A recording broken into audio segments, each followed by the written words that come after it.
Hello, my name is Chaplain Arms from the Naval Submarine School. This year, we have all incorporated new practices, schedules, procedures, and even vocabulary into our lives.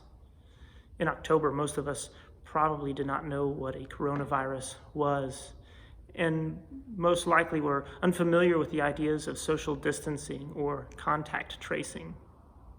The SARS-CoV-2 virus is invisible, microscopic even, and yet it has changed the status quo in a visible, tangible, and major way. We may call it a scourge or an enemy, but a pandemic by any other name would oppress us painfully.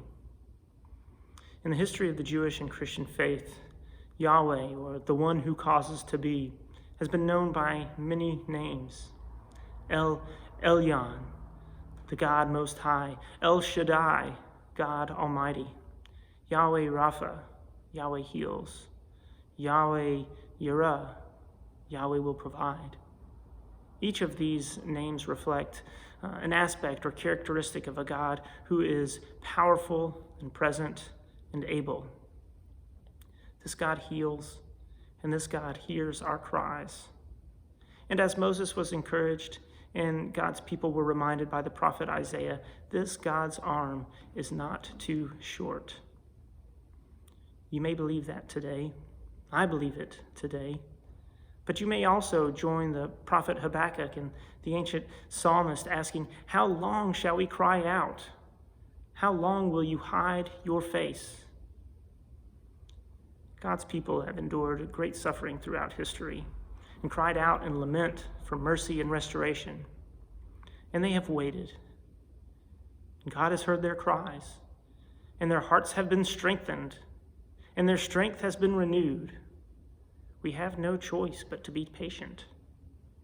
We do have a choice in whether we despair or whether we have hope, whether we selfishly ignore guidelines or whether we sacrifice our preferences and our desires for the safety of others.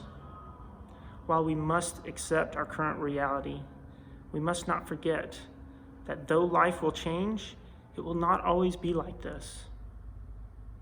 One of my favorite names for God is Emmanuel, a combination of two Hebrew words that translates as God with us.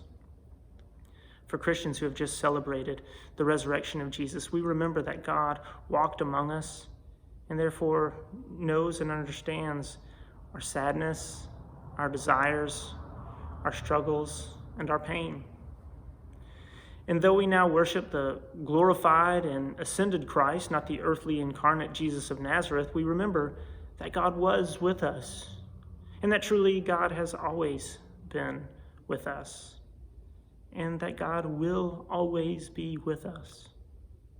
As we wait, as we are forced to practice patience, let us remember and be encouraged that God is with us, that God has not forsaken us, that God heals and provides and saves and conquers.